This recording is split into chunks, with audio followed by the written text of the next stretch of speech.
Knowing what you know now, would you do HYROX again? Absolutely not.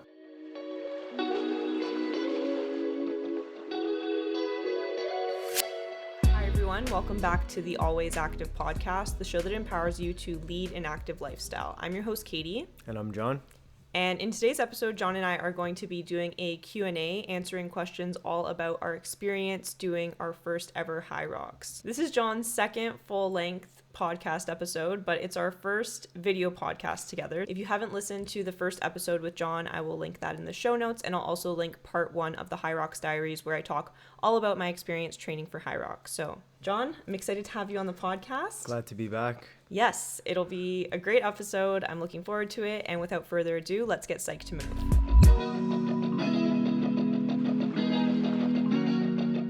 Okay, so we'll just dive right into the questions. I will ask them and we'll both answer them together. The first question is, what made you want to do HYROX? So I think it was mainly just because you were doing HYROX, so that's why I chose to do it, and it seemed like it was something fun and something we haven't done before, so it got me really excited. Yeah, it was a new challenge that we could do together. Yeah. So what about you?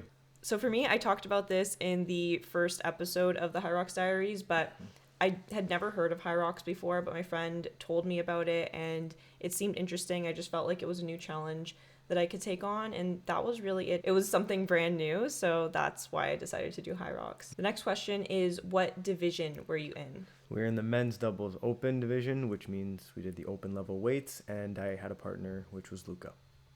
Yes, and for me, I also did the open for the women's, and I also had a partner, which was Joya. So we only had to do half of the distances that people who were running the individual race would have to do. So Right. if it was 1,000 meters, we only had to do 500 each, or however we wanted to split it up. That's a good point. So open meant that, yeah, unlike people who are doing it solo, they had to do the full-on distance of everything. You got to split it up however you wanted to, which makes it a little bit easier, but still challenging. Yeah. And it was fun to have this kind of team dynamic because it was 4 of us, which meant that we trained together and then we all got to go to race day and support each other on the day of. Did you feel prepared for race day? I thought I felt prepared for race day, but I wasn't as prepared as I thought, especially with some of the exercises like the sled push and pull. I got lazy with my training with that, so I didn't get the full experience on how heavy it actually was. I tried doing modified exercises for it to like simulate the pull and the push, and on race day it was a big surprise for me. And actually, what was your training routine? What did that look like? I just did the event. Every time? I just did the event in my gym every time, which was good and bad in a way. Bad was I had to dedicate an hour and a half, maybe 2 hours every time I worked out, so it wasn't as like sustainable as I thought, and kind of discouraged me from like wanting to do it again because it's such a commitment. Yeah. But yeah, I just did the whole thing every time. Which I honestly don't know how you did that. For me, I just did a couple exercises, added it on to the end of each workout that I was doing, and then every month Joya and I would do the full-on trial. But you were doing a full trial every time you went to the gym, basically, which was it's like that was once or something twice else. a week. So, Yeah. Did you feel prepared going into it? I think I felt prepared, but what I wasn't prepared for was the running. If there was anything that we should have done more of, it would have been the running, because we just were not good at that at all. When you look at the website after the race, it'll show you your different splits for the different sections of the race, so the run in each of the events. And Joya and I actually did pretty well on the weights sections of things. We were higher up in the rankings, but for the running, we were like bottom 50%, and our speed just progressively got slower throughout the course of the race. So yeah, if there was something that I would have wanted to be more prepared for, it would have been the running portion for sure.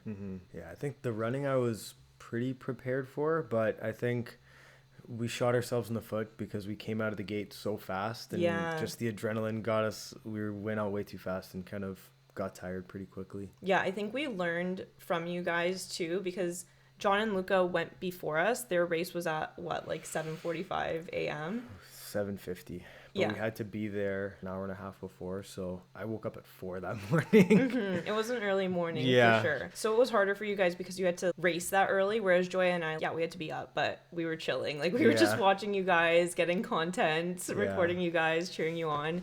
But yeah, I think we learned from you guys that just because everyone else is running really fast doesn't mean that you need to try to keep up with them, because you're Yeah. going to burn yourself out and run out of steam right out of the gates. Yeah. The thing too, it's like you guys got more time to like hydrate in the morning and eat and let everything kind of settle, where we wanted to get up so early and get everything like settled in before we started warming up and running, and probably didn't get the best warm up in too, which didn't help, and just the nerves and everything just all together. It was just, yeah. Yeah, It I feel was like a rough morning. there were pros and cons to doing the earlier versus the later race, but I definitely think that Joya and I got more of the benefits of having a later race versus you guys. I would have rather the later race. Yeah. The only thing is, I think I would have preferred a little bit of an earlier time because ours was after lunch. And by that point, I was just getting so nervous, and timing out lunch was kind of weird too. Like I didn't want to have too big of a lunch to where I felt like I wasn't able to digest. And then also we were kind of on the go, and we didn't really pack any nutritious snack options aside from some bananas. Yeah. So we had to rely on whatever restaurants were nearby. So that was a whole other challenge that we faced. Yeah. I think if we were to do it again, we'd be a lot better off because we'd know what to expect. We know what to do on race day, and there wouldn't be as many nerves as last time. So yeah. I think that you're right. That is a big part of preparation. Like, yeah, were you prepared for the race is one thing, but then just even the mental aspect of the nerves and being able to visualize what the race looks like and when to time your warm up and your food intake and all of that. We would be so much more prepared if we were to do it another time. Yeah. So the next question is, what was the biggest highlight for you on race day or just throughout training? I think the biggest highlight was actually finishing it, because it was such a rough morning, because the race was such a battle from the start to finish.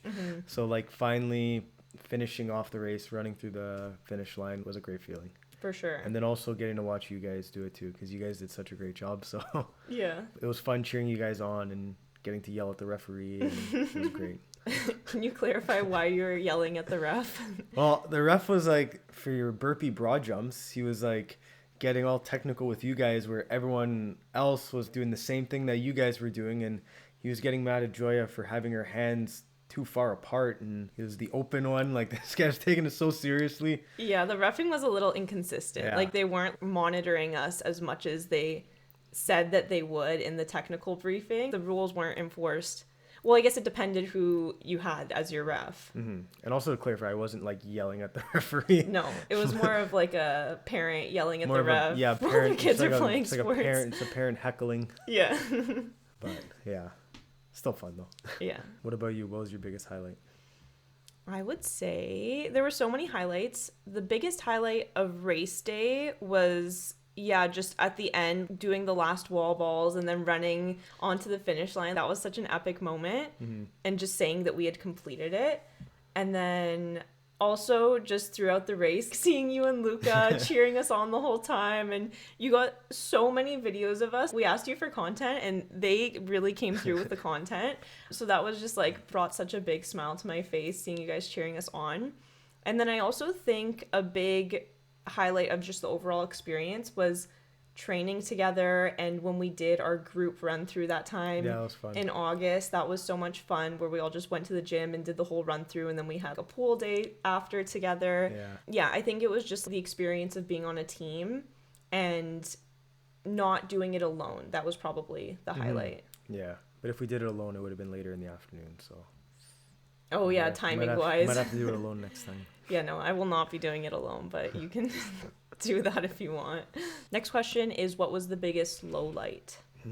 The low light was after, I think it was sled push or sled pull. My stomach was killing me, and I really thought I was going to throw up. Just the running was a struggle, and it was so hard too, because like I didn't want to let Luca down throughout the entire race, and like it was just such a challenge, and trying to keep up and, you know, keep our pace and still do well and just fight through the urge to throw up, and not throwing up in this public place, like, you know, At HYROX in front of everyone. At HYROX in front of everyone. Like, they did have garbage cans there that I could have for quickly sure. did it, but like it would have been normal if just you not did a good too. luck. Just not a good luck. Yeah. But yeah, that was probably the biggest low light. But both of us had our challenges where we had to like kind of stop running throughout the race. But it was probably tougher for me than it was on Luca. And thank God for him that day. He carried the team. Yeah, when we saw you guys at the sandbag lunch station, Oh, I was my low like, light too. you guys are done for. Like, what? Yeah, that was probably the throwing up, or almost throwing up was like the number 2 low light. But number 1 low light was the cramping. The leg cramps. The leg cramps. I cramped up. And like that was... I felt so great going into those. Like we flew through our kilometer at that time. Like my stomach was fine. I was back and ready to go. And as soon as I did my first lunge, I don't know if it was my quad or some muscle on my leg just tightened up so badly where I literally couldn't extend my leg. So yeah, if you want, you can post the thing. Oh yeah, I'll put on my Instagram story the video of John. It looks like you're throwing up in that video. That's the funny part you weren't throwing up there, but you had the calf cramp or you had the leg cramps at that point. I could not move. Yeah, I felt bad for you at that point, but you persevered. What are you gonna do? Which was good. What about you? What was your biggest low light? My biggest low light, similar to you, would have been the cramps. I think at maybe kilometer 6, so with 2 kilometers left to go and then with 2 exercises left to go, I don't know what happened, but I just experienced leg cramps like no other. Both of my calves, I couldn't even feel them. Like it was like they weren't there. It was the weirdest thing. But I kept running and it was painful, but I also couldn't feel them. And I was also just like, I just have to do it at this point. Like I just need to finish. I need to do it for Joya. I can't let her down and say, go on without me, because you can't do that.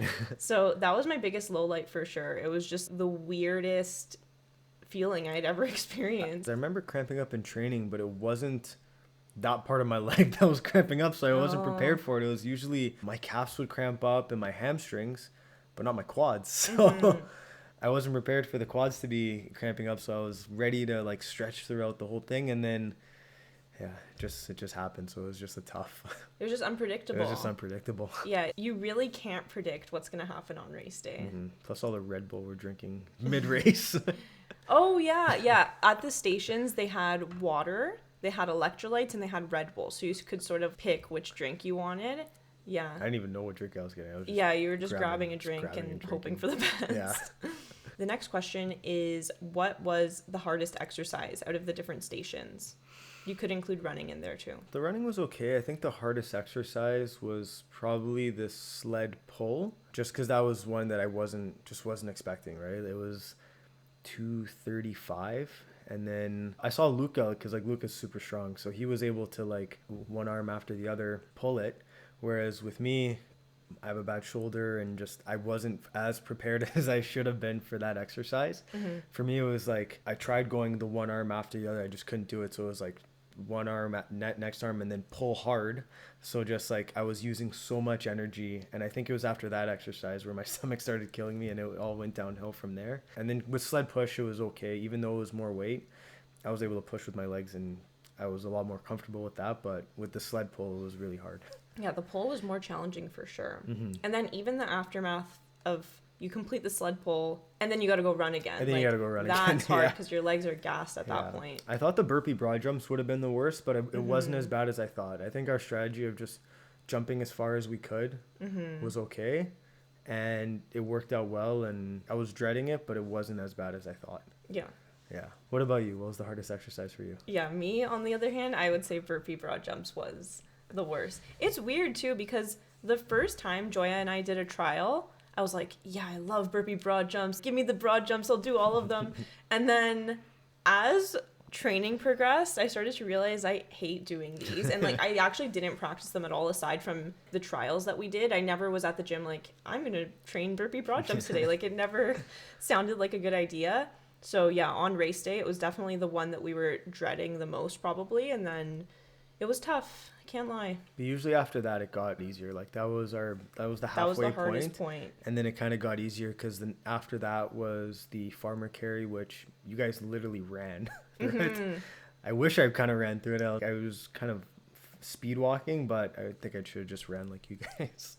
Yeah, the running was a very much a race day adrenaline situation. That was never You in got the us plan. hyped. We were going nuts as soon as we saw you guys start running. It was just like we picked up the weights and we're like, we're just gonna run this. Why not? Yeah. Saw other people doing it. Like, let's just do it. Yeah. But yeah, overall, I would say burpee broad jumps for me was the hardest. And sled pull, like you said, that was definitely challenging and surprisingly challenging because I feel like it wasn't that bad in training, but then on race day, it was much harder. My next question for you is, what surprised you the most on race day or just through training for HYROX? I think the race day, what surprised me the most was like when I was training, I would listen to my own music and just kind of get lost in the music while I ran. Whereas on race day, we couldn't have our own headphones and we couldn't listen to our own music. So it was whatever was playing there. And then plus all of the other rough stuff that happened throughout the day. But I couldn't really get lost in the music while running. Also with like the weights too, like just, it was honestly just going back to the sled pull and push. Like the weights were a really big eye opener.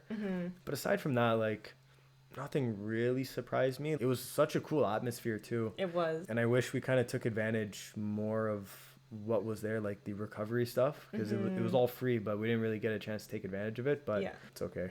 Live and learn. Live and learn.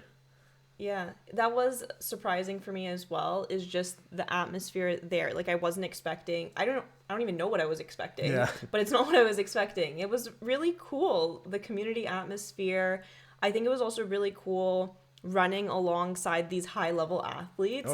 There were some people who were such strong athletes and they were finishing 50% faster than we did. So that was really cool and surprising. And I also think something else that surprised me was Joya and I went into it getting our matching outfits and we thought we were so original wearing these matching blue outfits, and then we get there and all of the girls are wearing matching outfits, and the guys too, for the most part. So that was funny and surprising because I was like, oh, this was not an original thought. Everyone else had this same thought. Yeah. It was cool to see too, like there were a lot of people who were older and like just doing unreal on the course, which is so cool to see. Yeah, it's inspirational for sure. I think I saw a mother-daughter duo, which was cool. So yeah, it was a pleasant surprise just to see how positive of an atmosphere and a community that it was. Next question is, what was your biggest lesson from this experience? I think my biggest lesson from the experience was that I can include the HYROX stuff in my normal workout now, even though I'm not training for a HYROX now, that I can still use a bunch of these exercises because it's still going to help me doing the other stuff. And even like running in between my other weightlifting exercises just to get cardio up or something like that. Like it's not like, you know, HYROX is done and throw it away and that's it, right? So I can still use the stuff now.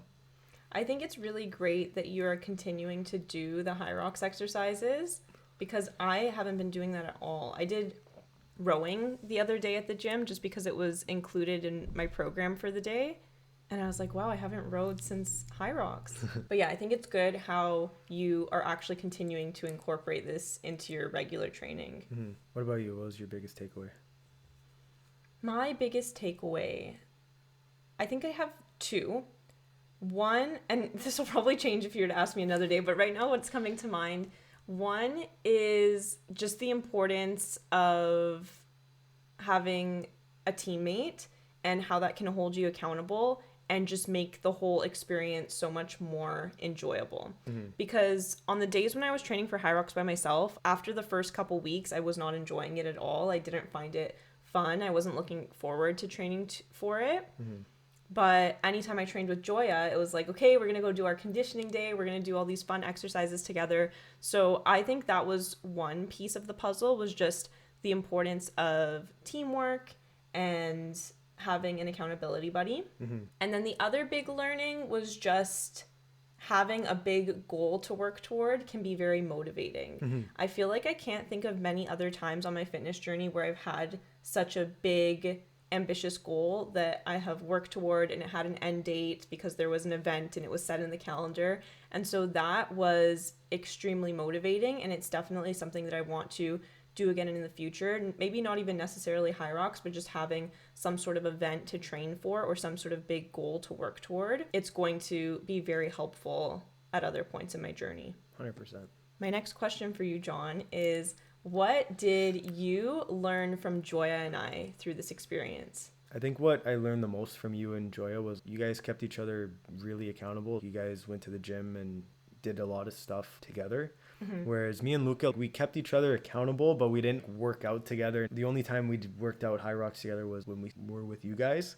So we didn't do anything, just the two of us. And then race day wise, you guys kept your pace the entire time, where we kind of had our running, like we were faster at some points, slower at some points, and you guys were steady the whole way. And then you guys did a very proper warm-up. Yeah. Our warm-up was not, we did a little bit of stretching, but we went into it cold. Yeah. But yeah, that's the main thing I learned from you guys. What about you? What did you learn from us? I think the thing that I learned from you guys that was most just inspiring was how you both had such a positive, optimistic mindset going into it from my perspective. Like you said, we showed up, we got there decently early, but you guys were like, not a care in the world, just like strolling over to the start line. And you didn't seem nervous before it. You were just happy to be there and ready to do it. And even if you were nervous, you didn't really show it outwardly.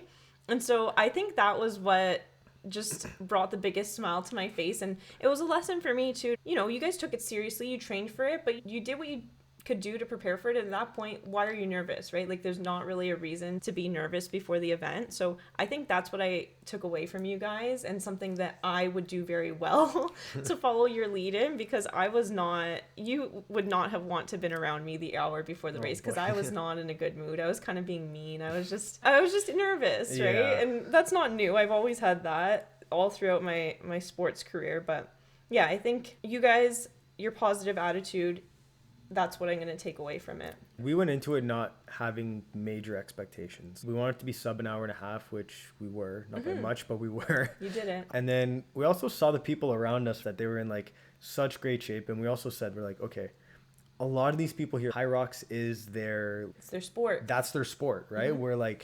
We're playing all these other sports. We're playing soccer. We're doing all this other stuff. So we're like, okay, we can't be too upset if they beat us, right? Because we're like, this is their thing, right? But like, we did want to beat, like we had people who were in our group that were like, hey, we want to beat them, right? Yeah. Like, but for the most part, we didn't have any expectations, just because we're like, we're just here to do it, and whatever happens, happens. I think we did the same thing, and that was weird for me because I'm normally not very competitive, but throughout the race, Joya and I would be like, okay, see those girls up there in the orange? We're going to beat them next. And then we would like work toward passing them on the obstacle, and then we would sort of pick our next target. So that was motivating, and I never do that. But I guess just the competitiveness came out of me. That's what we did in the zoo run too. We just kept finding people in front of us. Yeah. Trying to beat them. Yeah.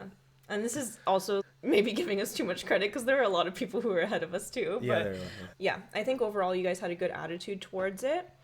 And at the end of the day, it's a competition with yourself. You want to just beat your own time. We just wanted to finish it. So I think we did our best. Yeah. And we learned from each other. The next question you already touched upon a little bit, but HYROX happened, 3-4 months ago at this point. So since HYROX race day, what have you taken forward with you from your HYROX training? Just like incorporating some of the exercises, like the rowing, the ski erg, just because my gym has both of those things. So it's like a nice thing just to do it at the end of the workout. And then even like with the running and stuff too, just I guess getting myself prepared for the summer sports and my hockey and stuff, just to get my cardio up so I'm not burning out at the end of the game. Yeah. So yeah, just like the little stuff like that. And then now even throwing a HYROX workout day in just to keep the workout routine interesting. Like, because if I usually do the same stuff every week. So just throwing in a HYROX one keeps it exciting. Yeah, you'll often tell me, oh, I did a HYROX workout today. And I'm like, oh, like what exercises did you do? All of them. I'm like, oh, that's cool. So it's good. You've been really keeping up with it, and you've actually incorporated it into your routine. What about you? What do you think? I think I haven't taken a lot from it in terms of the actual training component, just because I changed my style of training so much since completing HYROX. But what I have taken forward with me is just the hybrid training approach. I've always considered myself to be doing a variety of different activities, but I didn't really have a word to describe it. And I think ever since I learned the term hybrid training, I'm like, yes, this is it. I am a hybrid athlete through and through. And so a big part of that I've tried to maintain is continuing to incorporate the cardio, because otherwise I'll just lift weights at the gym, I'll do yoga, I'll do Pilates, but a lot of times the cardio is lacking. So even just this week, I did a 30-minute run on the treadmill, which I never do that. But I've been trying to every single week do one cardio session. And I think that's been important. And like you said, by the time summer rolls around, it'll be important. So I'm not totally losing all of my stamina when I have to play soccer in the summer. Yeah. My next question is, knowing what you know now, would you do HYROX again? Absolutely not. No, I'm just kidding. Maybe. I think we were talking about it before with Joya and Luca. We would do it again, but not in Toronto. Yes. So we can do it, and I don't know, it's like a good excuse to go to another country, another part of Canada. We met a couple guys from BC, which they've been going, like, I think that this was their third HYROX. They did one in Vancouver, they did one in Southern California, and then they did one in Toronto. So that would be something cool.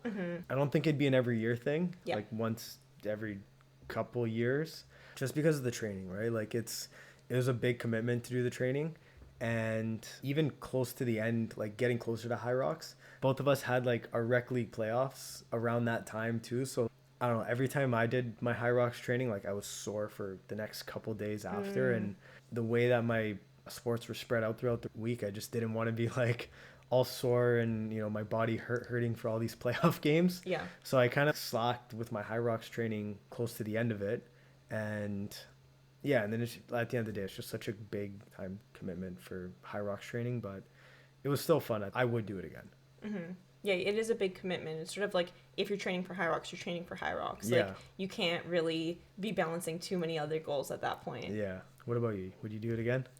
Yes. Whenever anyone asks me this question, I always say I would do it again, but I would like to travel to a different country for it, just because I think it would be a cool experience to go somewhere else. HYROX is worldwide. There's, I think, 30 different countries. Don't quote me on that. I definitely mentioned it in the last video because I looked it up. But there's a lot of different countries where HYROX is hosted, and I think that would be really cool and motivating, and we can make a whole trip out of it. But yeah, I don't think it's in the cards for 2025. I also didn't think it was in the cards for 2024, so you never know. But yeah, no, it's probably not going to happen this year. We just signed up and that was our life in 2024. Yeah, for 3 months. I'm glad we both didn't hate it enough to not want to do it again. Yeah. I think what the redeeming feature from all of this was I didn't enjoy the training that much, but the race day was so rewarding that I'm like, I need to have that experience again. That was so cool. And I think mine too, it's like because I didn't do great on race day, like I kind of want to redeem myself and do better the next time. Okay. So that's one reason. Okay, so you heard it here first. Stay tuned for the next time we do HYROX in Europe. 2029. Yeah, something like that. One of my last questions is, what would you do differently next time?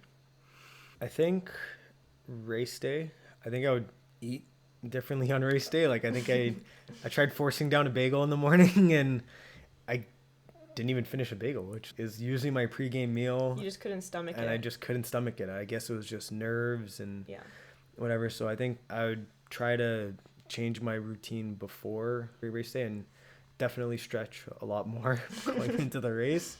But I think my training was okay, and then actually not really slacking on the sled pull and push and like doing those weights and getting used to how heavy it actually is. So yeah, that's what I would do differently. What about you? What would you do differently? I would really place an emphasis on running in my training because, like I said, I think we were prepared enough for the exercises. What we did was sufficient, but what we did for the running was not sufficient in terms of our training. So I would have probably been running like 2-3 times a week leading up to it, rather than just being like, oh, I played soccer this week, that was my running for the week. Good. Yeah, like I would probably do a specific running session rather than just playing soccer or just adding a 10-minute run to the end of my workout to better simulate what it's like to run 8 kilometers all at once. The only other thing I might do differently is be better prepared for race day, maybe have some better snacks packed, and just not take it so seriously on the day of. I was so nervous, and it really brought me back to when I was a kid. I would get so nervous before a soccer game or a soccer tournament. I would get so nervous to run at a cross-country meet or a track and field meet to the point where I quit running, something that I was good at, because my nerves got the best of me. So I think that this was an important experience because it showed how far I've come in terms of being able to cope with my pre-race nerves, but yeah, they were still there. Yeah. And I just need to, take it less seriously, just be there for fun, recognize that I'm not going to be the top number one qualifier. Yeah. So those are the main things that I would do differently next time. Yeah. Last but not least, do you have any final thoughts you want to share? Don't buy the shirts. No, HYROX was a great experience. Wait, why not buy the shirts? They're expensive. Yeah. Like, I wanted something to take from HYROX. So I bought the shirt, which is It's a nice shirt. pretty nice shirt. But no, at the end of the day, like, HYROX was a great experience, and I would recommend people to do it. It's something different, and it's just really fun to do. So yeah, final thoughts is I would recommend HYROX. Yeah. Nice. What about you? Do you have any final thoughts? I think HYROX was one of the coolest fitness accomplishments I've ever achieved. And so, yeah, I would recommend that if anyone is thinking about doing HYROX, signing up for their first HYROX, that you should do it if it's something that you think aligns with your goals and it's something that you feel that you have the fitness level to achieve at some point. And like I kind of said before, just really recognizing the value of teamwork and community. Those are really my main takeaways from this whole experience. And so it was just such a positive experience. Aside from how expensive it was, I would absolutely say that I enjoyed HYROX. It's something we would want to do again. And I enjoyed doing it alongside John and Joya and Luca. Yeah.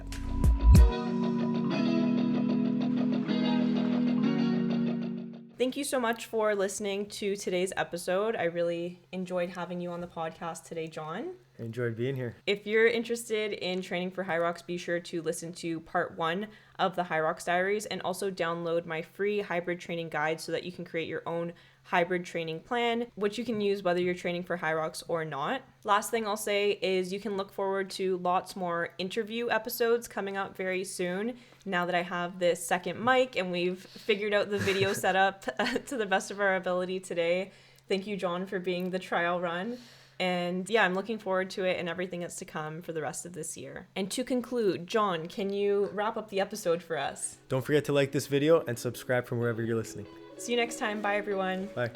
Were there any community questions? We're going to see. I asked if any of you had questions for us over on our Instagram story, so we're going to see if anyone asks questions. They did not. So we're going to cut this.